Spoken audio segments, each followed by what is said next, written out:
भक्तों की कहानियों में भगवान के भक्तों का हार्दिक स्वागत है।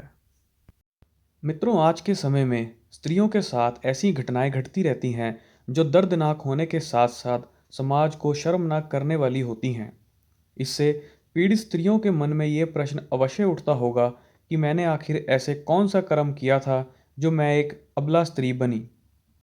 जिनके भी मन में यह सवाल आया है और वो अभी तक इस प्रश्न के उत्तर को खोज नहीं पाए, तो उन्हें ये बता दें कि यह प्रश्न अस्वाभाविक नहीं है, बल्कि हमारे 18 पुराणों में से एक गरुड़ पुराण में ऐसे कुछ कर्मों के बारे में बताया गया है जो आपके स्त्री जन्म का कारण हो सकते हैं। आज की इस वीडियो में हम बात करने जा रहे हैं उन्हीं कर्मों के बारे में। तो बने रहें हमारे साथ अंत तक। और स्वागत है आपका आपके अपने YouTube चैनल भक्तों की कहानियों में। वैसे तो मित्रों, शास्त्रों में कहते हैं कि आत्मा का कोई लिंग नहीं होता।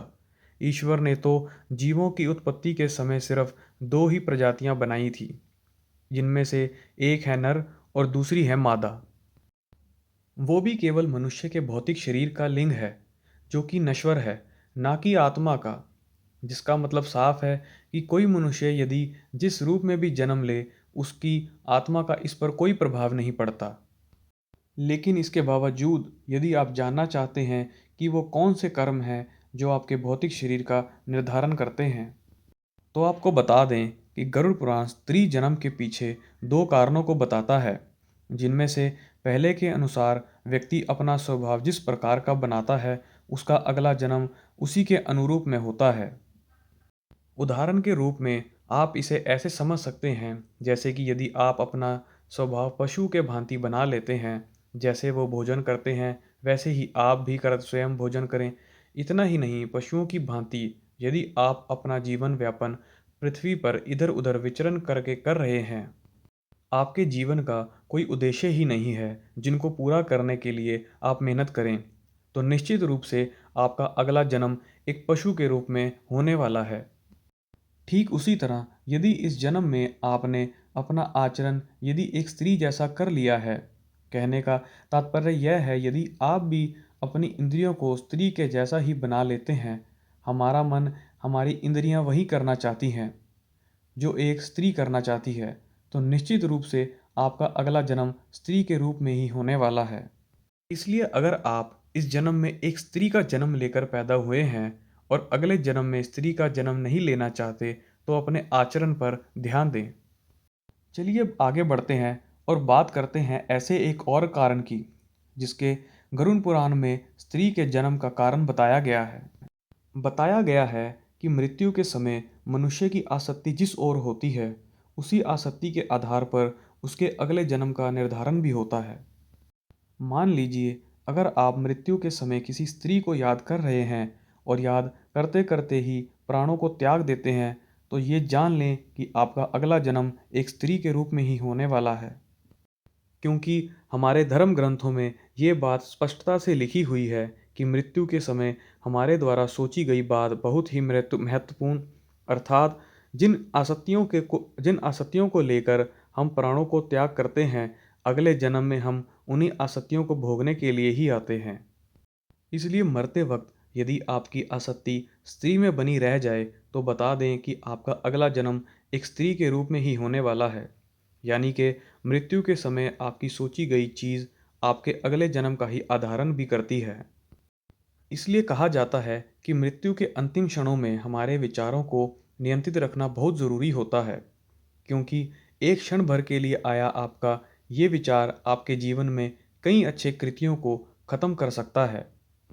मित्रों, गरुड़ पुराण में बताए दोनों कारणों को तो हम आपके सामने रख चुके हैं, किंतु क्या आप जानते हैं कि इसके अलावा भी एक और ऐसा धर्म ग्रंथ है जो स्त्री के जन्म से जुड़ी इस पहेली को सुलझाता है? जी हाँ, हम यहाँ महाभारत में दिए गए भगवान कृष्ण द्वारा उपदेशों की बात कर रहे हैं, जो स्त्री के जन्म से जुड़े कर्मों की विवेचना करते हैं, जिसमें भगवान श्री कृष्ण ने बताया है कि अगले जन्म में यदि आप एक स्त्री के रूप में जन्म ले रहे हैं, तो उसका एक कारण ये है कि या तो आप इस जीवन में या फिर पूर्व जन्म में एक ऐसे मनुष्य रहे हैं जिन्होंने किसी स्त्री को परेशान किया या फिर उसे अपार पीड़ा और कष्ट दिए हैं।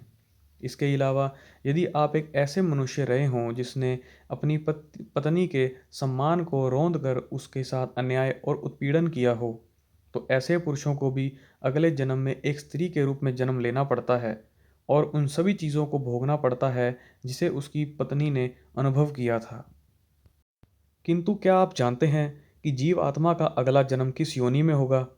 इस बात का निर्धारण करने वाले कुछ कर्मों का वर्णन पहले से ही गरुड़ पुराण में मिलता है, जिसके अनुसार स्त्री की हत्या करने वाला और गर्भपात कराने वाला पुल्लिंग होकर पैदा होता है।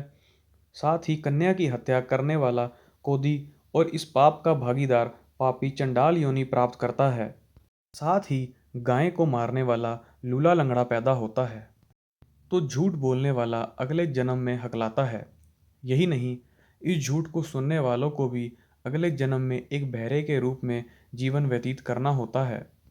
मित्रों, आपको बता दें कि गरुड़ पुराण में ये तक बताया गया है कि माता पिता, गुरु से द्वेष करने वाला तथा बहन और भाई से शत्रुता करने वाले लोग ही हैं जो हजारों जन्मों तक गर्भ में या योनि में ही नष्ट होते रहते हैं, अर्थात उनकी मृत्यु गर्भ में ही हो जाती है।